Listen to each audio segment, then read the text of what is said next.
Hello and welcome back to nature के आज के एपिसोड में आप सभी का स्वागत है। आज हम इस एपिसोड में बात करने वाले हैं पोल्यूशन के सोल्यूशन के बारे में। जैसे कि हम सब जानते हैं कि दिल्ली और पूरे कई स्टेट्स में AQI लेवल जो है वो काफ़ी ज़्यादा बढ़ चुका है। 500 से ज़्यादा जो है वो AQI लेवल जाता हुआ नज़र आ रहा है, जिसकी वजह से जो ऑलरेडी रेस्पिरेटरी डिजीज से संक्रमित लोग हैं उनको कितनी ज़्यादा प्रॉब्लम्स हैं, आज हम इसके बारे में बात करेंगे। साथ ही किस तरह से हम इस समस्या से, पोल्यूशन की परेशानियों से बचाव कर सकते हैं, इसके बारे में बात करेंगे। इन सब पर बात करने के लिए हमारे साथ स्टूडियो में मौजूद है हेल्थ एक्सपर्ट और नेचुरोपैथ डॉक्टर सत्या जी। तो चलिए सर का एपिसोड में स्वागत करते हैं।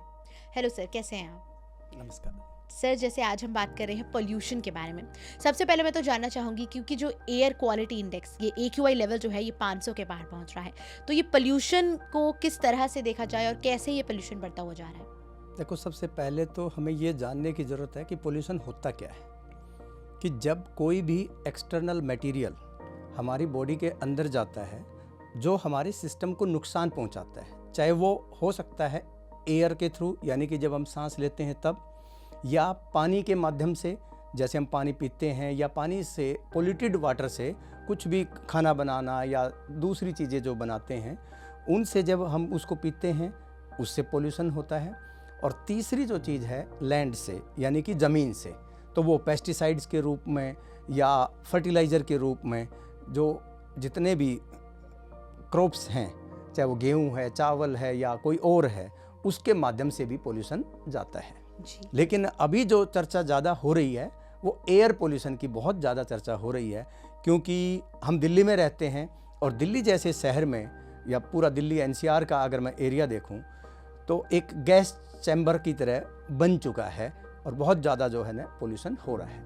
दूसरी बात जो आपने बताया कि AQI जो 500 है, वो 500 नहीं है AQI, वो 800-900 से ऊपर है, लेकिन हमारा जो मेजरमेंट है वो 500 तक ही है।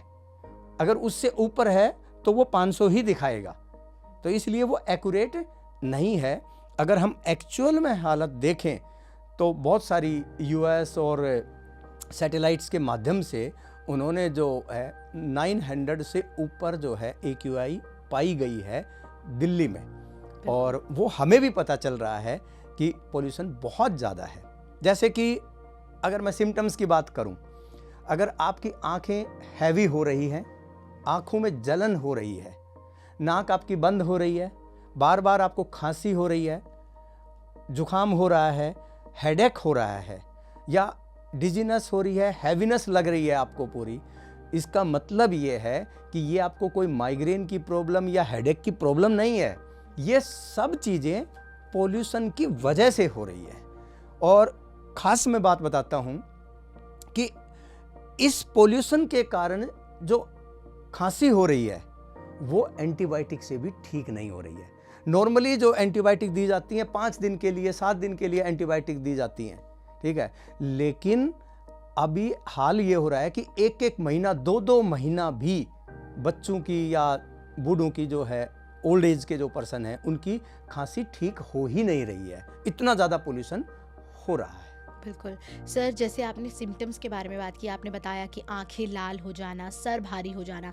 अक्सर लोग जब बाहर ट्रैवल कर रहे हैं, अपने ऑफिस के लिए जा रहे हैं, सर हैवी हो जाता है, तो ऐसा लगता है कि हो सकता है ठंड बढ़ रही है इसलिए ये सिम्टम्स आ रहे हैं, लेकिन आपने बताया कि पोल्यूशन का कारण है जिसकी वजह से लोगों को ये सिम्टम्स का सामना करना पड़ रहा है। मैं जानना चाहूँगी कि इसके क्या कुछ और कारण हो सकते हैं, क्योंकि पोल्यूशन जो लगातार बढ़ रहा है, इससे क्या कुछ हमारे को रेस्पिरेटरी डिजीज हो सकते हैं, और कारण क्या सिर्फ पोल्यूशन ही है उसका? देखो, अभी बेसिकली क्या है, पोल्यूशन की 2 चीज़ें मेन मान के चलिए आप। एक जो हेल्दी पर्सन है, जिसको ज़्यादा कोई बीमारियां नहीं है, क्रोनिक डिजीज़ कोई नहीं है, जैसे अस्थमा की प्रॉब्लम है, या ब्रोंकाइटिस की प्रॉब्लम है, या सार्कोडाइसिस की प्रॉब्लम है, या और कोई भी लंग्स की प्रॉब्लम है, वो एक अलग वो है, क्योंकि उसको तो दिक्कत पहले से ही लंग्स में है।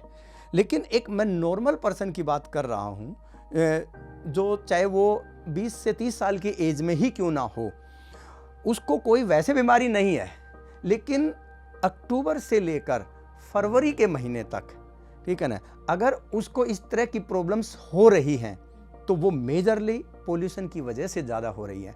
सर्दी की वजह से आपको जुखाम हो सकता है, इससे ज़्यादा जो है ना कुछ नहीं होता है। और सर्दी की वजह से अगर मान लो जुकाम होता है, खांसी होता है, 3 से 7 दिन में वो अगर मेडिसिन लेते हैं तो भी ठीक हो जाता है, और नहीं मेडिसिन भी लेते हैं तो थोड़ा सा होम रेमेडी करते हैं तो उससे भी ठीक हो जाता है।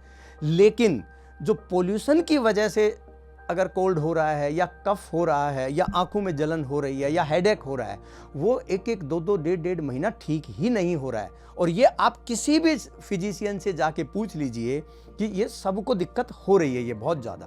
जी सर, जैसे हम बात कर रहे हैं सिम्टम्स के बारे में, हमने बात की, आपने बताया कि आंखें लाल हो जाना, सर दर्द हो जाना, तो जो लोग ऑलरेडी किसी ना किसी रेस्पिरेटरी डिजीज, किसी ना किसी समस्या से पीड़ित हैं, उन पर क्या कुछ प्रभाव इस दौरान पड़ उनके रहा है? ऊपर तो जो है ना प्रभाव बहुत ही ज़्यादा हो रहा है।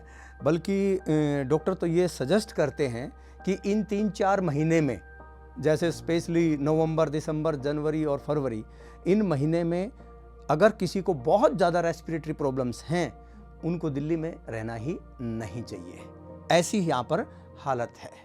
बाहर तो निकलना बहुत ज़्यादा मुश्किल है। एक नॉर्मल पर्सन, आप थोड़ी देर के लिए जो है ना, आधे घंटे के लिए आज एक बार बाहर मार्केट जाके देखिए, आपकी आंखों में जलन होने लग जाएगी, आपको जो है ना सांस लेने में दिक्कत होने लग जाएगी। पोल्यूशन का लेवल ये हो चुका है। बिल्कुल सर, जैसे हम बात करते हैं हमेशा हमारे शो में ट्रीटमेंट के बारे में, क्योंकि समस्या, हम सभी समस्या से हर कोई वाकिफ़ है, उसका ट्रीटमेंट किस तरह किया जाए उसके बारे में बात करते हैं। मैं जानना चाहूँगी सबसे पहले तो वो लोग जो ऑलरेडी इस समस्या से, रेस्पिरेटरी डिजीज से, जिनको अस्थमा है, जिनको ब्रोंकाइटिस है, साइनस की समस्या है, वो कैसे प्रिवेंशन इस दौरान कर सकते हैं, अपने आप को ठीक इस दौरान रख सकते हैं? बिल्कुल, बहुत ही अच्छा क्वेश्चन है कि सबसे पहली बात तो ये है प्रिवेंशन कैसे हो, कि अगर हम फिट हैं तो हमें ये प्रॉब्लम हो ही ना, पोल्यूशन से हम ज़्यादा प्रभावित ना हो, ये जानना बहुत ज़रूरी है। तो उसके लिए कुछ जो है ना मेजरमेंट किए जा सकते हैं। सबसे पहली चीज़ जो है वो है कि अगर आप बाहर जाते हैं तो मास्क का इस्तेमाल करें, वो बहुत इम्पोर्टेंट है, क्योंकि पोल्यूशन इतना ज़्यादा है। और स्पेशली जो है ना, सिर्फ ये स्मोग और इनकी प्रॉब्लम नहीं है, जो PM 2.5 जो है, जो एक धूल के कण से भी छोटा होता है, हमारे बाल से भी पतला होता है, सबसे ज़्यादा दिक्कत होती है उसकी, ठीक है। और वो हमारे जो है ना लंग्स में जाके जम जाता है, और लंग्स से वो ब्लड के अंदर भी जाता है, तो वो सिर्फ लंग्स को नुकसान नहीं पहुंचाता है, पूरी बॉडी को नुकसान पहुंचाता है। तो अब उसका लेवल जो है ना बहुत ज़्यादा बढ़ता जा रहा है डे बाय डे, क्योंकि कंस्ट्रक्शन बहुत ज़्यादा हो रही है। अभी इस समय पर अगर हम देखें तो पराली जलाने का जो काम है, वो कितनी भी कोशिश करें लेकिन वो नहीं रुक रहा है। मेन जो कल्प्रिट आज के दिन है वो पराली है। क्यों? क्योंकि अगर मान लो व्हीकल पोल्यूशन होता या आपके कंस्ट्रक्शन अकेला होता तो पहले भी ज़्यादा दिक्कत होती। अभी इसी टाइम पर जब पराली जलाने का मेन टाइम आता है तो वो उसको कई गुना जो है ना बढ़ा देता है। दूसरा क्या होता है, अब इस समय पर जब ठंड होती है, ठीक है, तो यहाँ पर हवा भी जो है ना बहुत कम हो जाती है ठंड के टाइम पर, और वो पूरी तरह से दिल्ली NCR वैसे भी लॉक्ड है पूरी तरह से, तो वो हवा को जो है ना निकलने का जो है ना जगह नहीं मिलती है। दूसरा उसकी जो स्पीड है, विंड स्पीड है, वो बहुत कम हो जाती है, तो वो पोल्यूशन यहीं रहता है। दूसरा, क्योंकि गर्मी नहीं है, तो पहले क्या होता था, गर्मी की वजह से जो है ना वो ऊपर उड़ जाता था, लेकिन अब क्या है, गर्मी ना होने की, ठंड होने की वजह से वो नीचे ही जो है ना रहता है, तो इसलिए दिक्कत और ज़्यादा होती है जी, पोल्यूशन की। तो इसलिए प्रिवेंशन जो है ना वही एक सबसे बढ़िया साधन है, और प्रिवेंशन के लिए सबसे पहले मास्क का इस्तेमाल करें। दूसरा, पानी ज़्यादा से ज़्यादा पिएं। वैसे ठंड है तो ठंड में पानी लोग कम पीते हैं, लेकिन पानी ज़्यादा कोशिश करें कि 3 से 4 लीटर पानी डेली पिएं, ताकि बॉडी जो है ना वो फ्लश कर सके उस पोल्यूटेंट्स को जो हमारी बॉडी के अंदर चले गए हैं। अगर हम योग में देखें तो प्राणायाम जो है ना बहुत बहुत बेनिफिशियल है, स्पेशली कपालभाति, क्योंकि कपालभाति जब हम करते हैं, हम श्वास लेते नहीं हैं, हम श्वास छोड़ते हैं। तो जब हम छोड़ते हैं तो थोड़ी सी श्वास अंदर जाती है, लेकिन छोड़ते ज़्यादा हैं, तो हमारे लंग्स के अंदर जितने भी जो है ना पोल्यूटेंट्स होंगे वो सब जो है ना बाहर निकलेंगे, तो वो बहुत बेनिफिशियल है। लेकिन एक गलती बहुत बड़ी जो लोग करते हैं, स्पेशली ओल्ड एज वालों को, तो बिल्कुल भी नहीं करनी चाहिए। इन अक्टूबर, नवंबर, दिसंबर, जनवरी, फरवरी, ये 5 महीने ऐसे हैं, पार्क में बिल्कुल नहीं जाना चाहिए। क्योंकि आप जितना पार्क में जाएंगे और स्पेशली मॉर्निंग के टाइम में जब पोल्यूटेंट सबसे ज़्यादा जो है ना नीचे होते हैं, आप वहाँ नॉर्मल जो सांस ले रहे हैं उससे भी अंदर जा रहे हैं आपके अंदर। और मैं तो देखता हूँ वहाँ पर लोग रनिंग करते हैं, वहाँ पर जो है ना लोग प्राणायाम करते हैं, योगा करते हैं, एक्सरसाइज करते हैं। यानी कि ये सारी चीज़ें जो कर रहे हैं ना आप, ये क्या है, आपका ऑक्सीजन लेवल तो बढ़ा रही है लेकिन साथ में पोल्यूशन का लेवल भी बहुत बढ़ा रही है। वैसे मैं तो जो है ना पिछले मोर देन 20 ईयर से मुझे प्रैक्टिस करते हुए हो गया, मैं तो एक ही सलाह देता हूँ कि पार्क में जो है ना दिल्ली जैसे शहर में योगा, प्राणायाम, एक्सरसाइज कभी करनी ही नहीं चाहिए, चाहे गर्मी हो चाहे सर्दी हो। मैं कभी भी नहीं करता, ठीक है, क्योंकि पार्क में जो है इतना ज़्यादा पोल्यूशन यहाँ पर है। और उस समय पर आप देखते होंगे कि पार्क के पास तो और थोड़ा टेम्परेचर डाउन होता है क्योंकि प्लांट्स वगैरह होते हैं, तो पोल्यूटेंट और नीचे आएंगे, तो वो हमारे लिए बहुत ज़्यादा खतरनाक होते हैं। तो प्राणायाम करना चाहिए और थोड़ा सा ज़्यादा करना चाहिए, लेकिन घर में करना चाहिए, बाहर बिल्कुल भी नहीं करना चाहिए। योग में एक और क्रिया है जल नीति। तो इस समय पर जल नीति जो है, एक जल नीति का लोटा होता है, ठीक है, एक उसकी जो है ना नलकी होती है, उसमें थोड़ा गुनगुना पानी लेके और सेंधा नमक डाल के, ठीक है, तो उससे जो है ना जब हम जल नीति करते हैं तो हमारी ये जो है नाक पूरी तरह से खुल जाती है, तो अंदर जो पोल्यूटेंट जमते हैं वो अंदर नहीं जाएंगे, ठीक है, तो वो भी बहुत फायदेमंद होती है। फिर आयुर्वेद में जो है ना एक क्रिया होती है नस्यम, ठीक है, तो नस्यम में जो है क्या होता है कि ये इस हिस्से की जो है ना मसाज की जाती है और फिर एक अणु तेल जो है ना डाला जाता है और स्टीम ली जाती है, वो भी बहुत बेनिफिशियल है।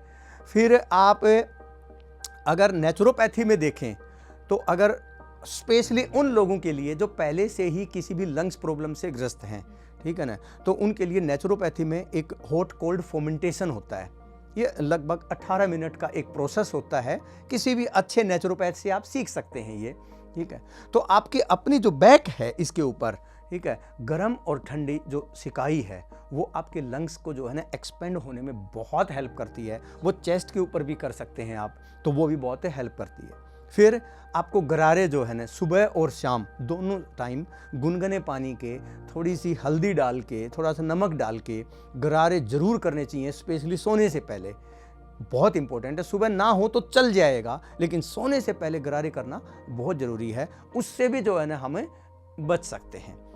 दूसरा, फिर आप जो है जैसे सर्दी का मौसम होता है तो और ज़्यादा दिक्कत हमारी बढ़ जाती है पोल्यूशन के साथ, तो उस टाइम पर तिल के तेल की जो है ना गर्म करके अगर आप छाती की और अपनी बैक की अगर मसाज करते हैं तो वो भी आपके लिए बहुत ज़्यादा बेनिफिशियल है। नेचुरोपैथी में एक होता है हॉट फुट बाथ, ठीक है, हॉट फुट बाथ बहुत ज़्यादा बेनिफिशियल है, आपकी बंद नाक को तुरंत खोल देता है। और जिन बहन भाइयों को ठंड ज़्यादा लगती है, ठीक है ना, उनके लिए तो ये यूँ समझ लीजिए अमृत है। तो उनको बीच बीच में हफ्ते में 2-3 बार जो है हॉट फुट बाथ कर लेना चाहिए। ये किसी भी अच्छे नेचुरोपैथ से आप सीख सकते हैं कि कैसे जल नीति करते हैं, कैसे हॉट फुट बाथ करते हैं, कैसे हॉट कोल्ड फर्मेंटेशन करते हैं, लेकिन ये बहुत बेनिफिशियल है। जी बिल्कुल सर, आपने बहुत सारे हमें बताए किस तरह नेचुरोपैथी ट्रीटमेंट किया जा सकता है, आयुर्वेदिक ट्रीटमेंट किया जा सकता है। मैं जानना चाहूँगी कि खान पान पर किस तरह ध्यान दें, क्योंकि इस समय सबसे ज़्यादा इफेक्ट हमारे सांस लेने की जो प्रणाली है वो तो होती ही है, उसके साथ साथ जो हम खाना इंटेक कर रहे हैं वो ज़्यादा, लाइफस्टाइल कैसा है हमारा वो ज़्यादा इम्पैक्ट करता है। मैं जानना चाहूँगी खान पान पर क्या ध्यान दें और किस तरह इस तरीके से अगर ग्रसित हो भी जाते हैं तो वो खान पान से किस तरह हम इसको ठीक कर सकते हैं। बहुत अच्छा क्वेश्चन है, क्योंकि खाने का तो रोल बहुत ज़्यादा है ही। तो इस समय में एक तो क्योंकि सर्दियां होती हैं, आदमी ज़्यादा से ज़्यादा गर्म चीज़ें खाने की कोशिश करता है, ठीक है, तो इस समय में आप जो फ्राइड और फास्ट फूड लेते हैं ना, वो इस प्रॉब्लम को कई गुना ज़्यादा बढ़ा देता है। तो एक तो फास्ट फूड, फ्राइड फूड जैसे समोसे वगैरह हैं, ये अवॉइड करें।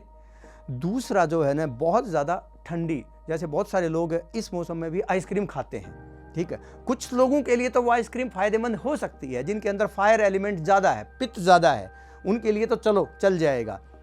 लेकिन दूसरे जो लोग हैं जिनके अंदर कफ ज़्यादा है, जैसे मान लो किसी का वेट ज़्यादा है या फिर किसी को जो है ना पहले ही लंग्स की प्रॉब्लम है, जो पतले बहुत ज़्यादा हैं, उनको जो है ना ठंड से बचना बहुत इंपॉर्टेंट है। तो जैसे बहुत ज़्यादा पतले लोग हैं तो उनको जो है ना टोपी पहनना, मफलर लगाना, थोड़ा अपना गर्दन को जो है ना ढक के रखना, ये बहुत इंपॉर्टेंट है। क्योंकि थोड़ी सी भी अगर ठंड लगेगी तो आप यूँ समझ लीजिए कि एक बार ठंड ने पकड़ लिया तो आपका 1-1.5 महीना गया, क्योंकि ये पोल्यूशन और ठंड दोनों का कॉम्बिनेशन है। तो इसमें सबसे अच्छा जो है ना फ्रूट्स, सैलेड, सूप, इस तरह का भोजन मैक्सिमम लें। और अनाज, गेहूं और चावल, मैं कहता हूं नमक और चीनी के बाद सबसे बड़े जहर हैं। जितना कम खाएंगे उतना बढ़िया है। अगर मान लो आपको बहुत ज़्यादा कुछ खांसी जुकाम और ये चीज़ें हो भी गई हैं तो आप एक ही काम करें, कम से कम 2-3 दिन फास्ट कर लें। फास्ट कैसे करें? आप जो है ना फ्रूट्स खा सकते हैं, सैलेड खा सकते हैं, स्प्राउट्स, नट्स, जूस, सूप, ये चीज़ें जो है ना, या बॉइल्ड वेजिटेबल्स ये ले सकते हैं। हाँ, लेकिन बहुत ज़्यादा किसी को कोल्ड और कफ हो रहा है तो कुछ फ्रूट अवॉइड करने की ज़रूरत है। जैसे केले नहीं खा सकते, जैसे अमरूद नहीं खा सकते, संतरा नहीं खा सकते, यानी कि टमाटर नहीं खा सकते। जो खट्टी जो चीज़ें हैं ना वो उस टाइम पर अवॉइड करनी है, क्योंकि नहीं तो खांसी और जुकाम दोनों आपके बढ़ जाएंगे। और बहुत ज़्यादा गर्म चीज़ें भी नहीं, बार बार अगर आप चाय पी रहे हैं उसको वो करने के लिए, वो उल्टा आपके गले को और ज़्यादा नुकसान पहुंचाएगी। तो नॉर्मल टेम्परेचर की जो है ना चीज़ें लें तो कोई दिक्कत नहीं है। लेकिन खाना जितना कम खाएंगे उतना बढ़िया है। और कुछ टाइम के लिए बहुत ज़्यादा खांसी और वो हो रही है तो दूध और दही भी अवॉइड करने की ज़रूरत है। और दूध अगर लेते भी हैं तो उसमें अदरक अच्छे से उबाल के और हल्दी डाल के, तुलसी डाल के जो है ना आप दूध ले सकते हैं, और अवॉइड करें तो ज़्यादा अच्छा है। जी सर, पोल्यूशन की हम बात कर रहे हैं और इस दौरान हमने बात की जैसे शुरुआत में कि ठंड के इस समय में, ये नवंबर से लेके जनवरी तक जो ये समय है, इस टाइम पे पोल्यूशन भी बढ़ जाता है और ठंड के कारण भी काफ़ी समस्या होती है। तो जैसे ही ठंड आने लग जाती है लोगों के चाय के कप बढ़ जाते हैं, कॉफ़ीज़ के कप बढ़ जाते हैं। तो कैसे, जैसे आपने कहा कि गर्म चीज़ों का जो है वो लेनी है, तो कैसे हम अपनी चाय की चुस्कियों को कम कर सकते हैं और कैसे हम दूसरे और रेमेडीज़ को इस्तेमाल कर सकते हैं? इस समय में चाय की जगह आप हर्बल टी ले सकते हैं, लेकिन हर्बल टी भी जो है ना थोड़ा सा ध्यान रखने की ज़रूरत है। लोग जो है ना 90% मार्केट में हर्बल टी के नाम पर बेच तो रहे हैं चाय पत्ती ही, चाहे वो ग्रीन टी हो चाहे नॉर्मल टी हो। उसी के अंदर थोड़ी तुलसी डाल दी, थोड़ा जैस्मिन डाल दिया, थोड़ा सा जो है ना कुछ और मुलेठी डाल दिया, और उसको ही हर्बल टी बोल के बेच रहे हैं। वो हर्बल टी नहीं है। देखो, चाय पत्ती बिल्कुल एक डिफरेंट चीज़ है, ठीक है, वो नशा करने वाली चीज़ है। लेकिन जो हर्बल टी है वो हमारे वात, पित्त और कफ को बैलेंस करने वाली है। तो आप जब भी हर्बल टी मार्केट से खरीदें तो उसमें ये देखें इंग्रेडिएंट्स क्या हैं। अगर उसमें गलती से भी चाय पत्ती है, चाहे वो ग्रीन टी हो चाहे नॉर्मल टी, ठीक है, वो हर्बल टी नहीं है, तो एक अच्छी हर्बल टी लें। और वो हर्बल टी जो है ना आप दिन में 3-4 बार पिएं तो वो आपको बहुत जो है ना बेनिफिट करेगी। और आपको जो है ना पोल्यूशन के जो इफ़ेक्ट्स हैं आपके ऊपर, उससे भी जो है ना आपको जो सांस फूल रही है, हेडेक हो रहा है, उनसे बचाने में जो है ना बहुत हेल्प करेगी। और 1-2 चाय अगर आपको नॉर्मल पीनी है तो आप पी सकते हैं। जी सर, हर्बल टीज़ की आप बात करें, क्या घर में हम अपने नेचर के पास, अपनी किचन के पास जाकर कोई हर्बल टीज़ बना सकते हैं? हाँ, अगर आपको जैसे कोई हर्बल टी बाहर से नहीं लेनी है तो सबके घर में तुलसी होती है, तो 3-4 पत्ते अपने तुलसी के डाल लिए, ठीक है ना। घर में ज़्यादातर लोग मुलेठी भी रखते हैं, ठीक है, काली मिर्च रखते हैं, या फिर अदरक होती है। तो इन 4-5 चीज़ें जो घर में मसाले इस तरीके के हैं, आप वो जो है ना 1 कप पानी में जो है ना उबाल लें तो उससे भी जो है ना वो ले सकते हैं। और एक यूकेलिप्टस हनी आता है, सफ़ेदे का हनी, ठीक है, वो हनी जो है ना लंग्स की प्रॉब्लम्स के लिए, सांस की जितनी भी प्रॉब्लम्स हैं उनके लिए बहुत फ़ायदेमंद होता है। तो 1 से 2 चम्मच गुनगुने पानी में वो भी ले सकते हैं। एलोवेरा जूस बहुत बेनिफिशियल होता है क्योंकि वो डिटॉक्सिफाई करता है बॉडी को।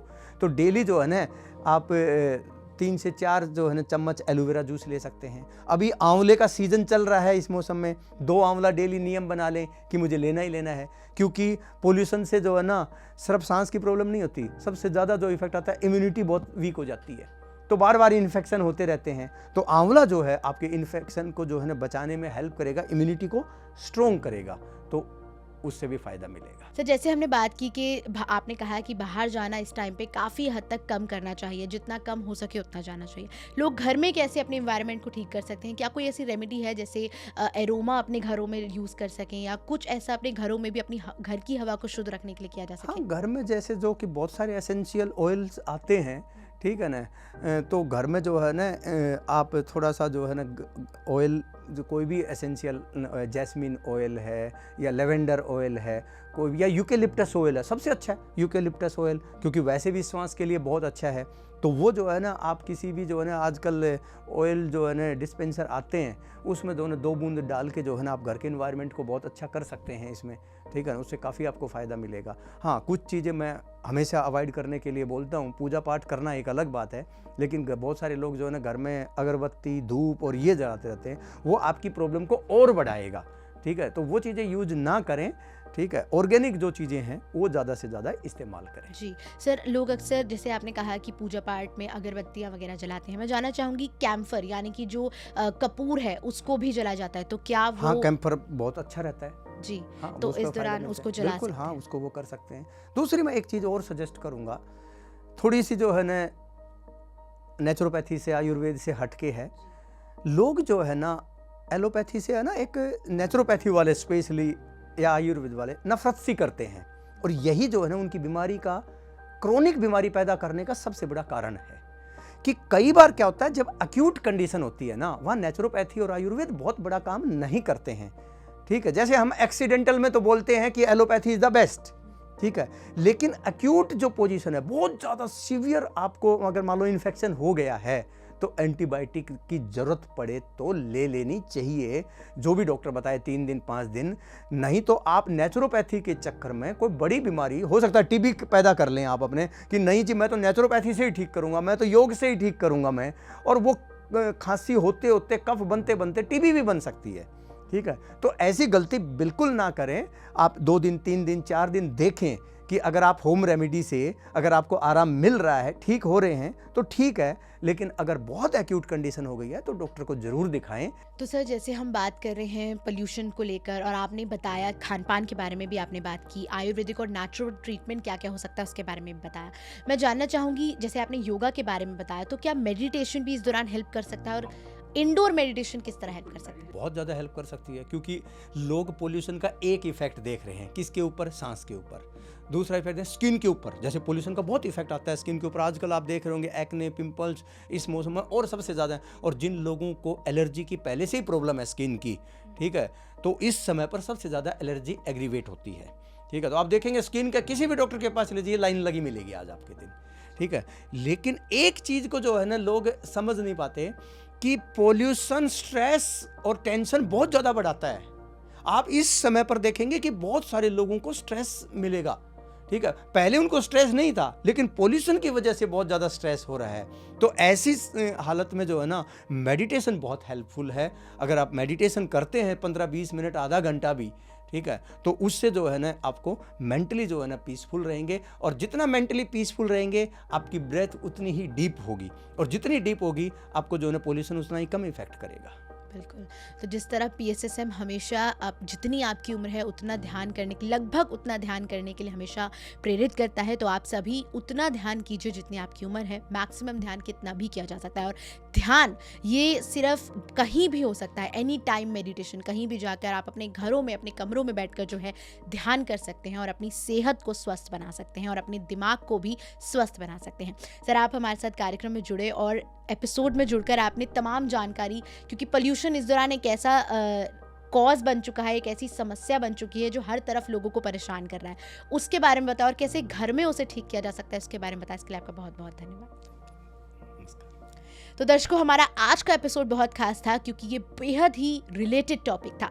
आप सभी जानते हैं कि पोल्यूशन कितना ज़्यादा इस दौरान परेशान कर रहा है, और उससे कैसे नेचुरोपैथी के माध्यम से आयुर्वेदिक ट्रीटमेंट कर और साथ ही साथ घरों में अपनी डाइट पर ध्यान देकर किया जा सकता है। इसके बारे में आज हमने बात की। इस एपिसोड के लिए इतना ही। बने रहिए पीएमसी हिंदी के साथ। नमस्कार। पीएमसी हिंदी, बदले जीवन।